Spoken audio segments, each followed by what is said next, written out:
Right. Well, and that's a good reason. I can understand that, because the point of that, and in terms of location, being here at the Capitol, being involved in what's going on in Washington, D.C. politically, that's a good location. Good. And I think that George Washington has a great reputation. Good school. Mm-hmm. Yeah. What about you? How did you, now that you left there, you can really talk about it. Well, my decision to go to Plattsburgh State University was basically was primarily because I wanted to go to a rural area, because I grew up in Brooklyn, New York, and as you know, it's a city and it's a mixture of a bunch of different cultures. So I wanted to challenge myself and go to a school that was smaller and more focused. And also, I had to look at the financial aspect, and I paid for school myself, so I had to do what was best for me and more affordable. And I received scholarships, and one of them was from your office, and it helped me to fund my education. So I graduated 3 weeks ago, and I have no loan, so I'm very, very pleased with my decision. Fantastic. That's amazing. You know, I married a couple, you know, not too long ago, and between the two of them, they owed $170,000. But they were getting married. But the point is that they had $170,000 in student loans. I mean, you know, they had not bought a house, had not got an apartment, anything. But that 170. So, congratulations to you. I mean, I want you to know. I mean, that's amazing. What about you? How did you? UCLA. Well, I have the opposite story from Keisha, because I'm from a smaller. It's not necessarily a rural town, but it's not as large as Los Angeles, and so I thought about my interests. You're from Bakersfield. I'm from Bakersfield, which is a small agricultural town. Sure. And I thought about my interests, and I thought about the cost, and I also thought about what opportunities I could take advantage of while at the university. And UCLA is a city within itself, and so I'm extremely happy with my decision to attend UCLA, because it's a public institution that is funded by the state of California. It's relatively affordable to attend the school if you're an in-state resident. And so with the same situation with Keisha, to try and alleviate the financial burden, I'm a resident assistant this year, which pays for housing and food, and the tuition then is covered by my scholarships. And so I wanted to be in a position where I would be able to have financial security when I left college, and not have loans. And for students that are trying to decide what school to go to, what school to attend, really I think you have to look at the location. What does the program that you're interested in offer? What does it offer for higher education, if you want to go on to a master's or a PhD or possibly law school? And what you have to think about the area and if you fit in there. And before I submitted my intent to register, I visited the campus. And once I walked around the campus and I got to meet a couple of people, I knew that this was the school for me. Right, right. You know, I'm happy that so far in this conversation, nobody says I'm going there because my friend went there. I mean, I'm happy to hear that. Thank you. Yeah. How about you? Well, my colleagues have already touched on the core points, and that is, of course, location, but interest and cost. I'm a bit of an anomaly. I actually went to Grinnell College first in Iowa. In Iowa, exactly. Yeah. And I was drawn there because my choices were actually between Harvard, Princeton, and Grinnell. But Grinnell offered the $160,000 scholarship. So of course I was on the first plane to Grinnell, especially since it was it is a prestigious liberal arts college. Right. But a few things happened there, and I ran into a bit of racial injustice. Nonetheless, I transferred to Morehouse College, and I think that's the best place for me, considering my identity as a male and an African American. So I thought about what W.B. Du Bois said. You know, he spoke of the double consciousness, and I thought that Morehouse would be the best place to propel me to success, considering my identity and that double consciousness that I hold, being African American in these United States of America. Right. Let's look at 5, 10, 15 years from now. Who would you like to be? 5, 10, 15 years from now, Yes. I hopefully would be living in Europe.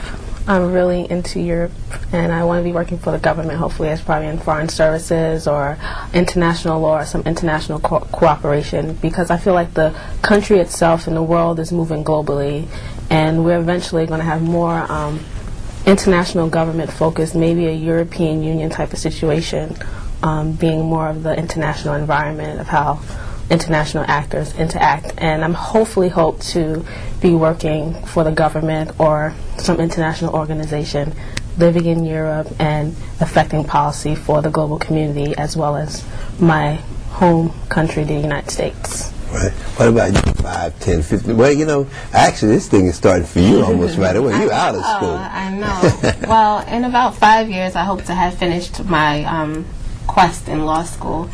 And I would like to establish a career as a motivational speaker, because I feel like I've had enough experiences that I have had some experience that would allow me to uplift and encourage others. So I want to share whatever messages I have with anyone who's willing to listen. So those are a few things that I'd like to do. But I'm very indecisive, so I have a lot more goals that I have laid out. And maybe 5 to 10 is too much of a limitation. Right. But let's hope that your experience here might even further shape what you'd like to do. And that's primarily why I'm here, to help solidify my future goals. So. Right, definitely. What about you, 5, 10, 15, 20, 25 years from now? Well, within 7 years, hopefully I will obtain my PhD. And then from there, I hope to become a professor and research and write books and teach. And if that doesn't pan out, then I would want to take teaching and research and use it to either enter the law profession, which I'm still deciding what I should do, or possibly enter broadcast journalism and be maybe a political analyst or something of that nature. But definitely I would love to teach. Right. How about you?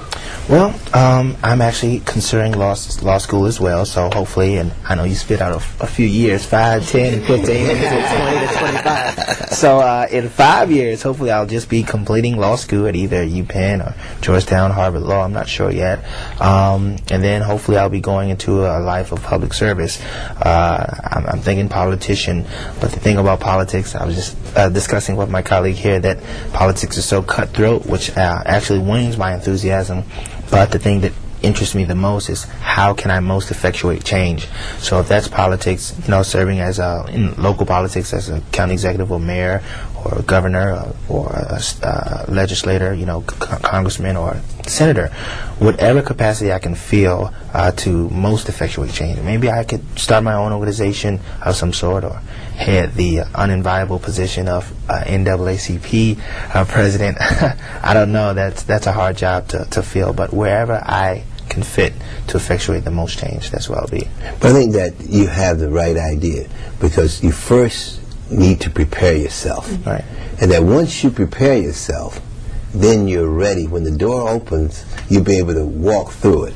And I think that that's the key. That the fact that you're in school, the fact that you finish your undergraduate, looking forward to going back to school, I think that is just so important, because a lot of times people want to be things, want to do things, but they don't prepare for it. So I'm so excited about the fact that all of you have actually understand how important it is to prepare yourself, and that take advantage of your internship here on Capitol Hill.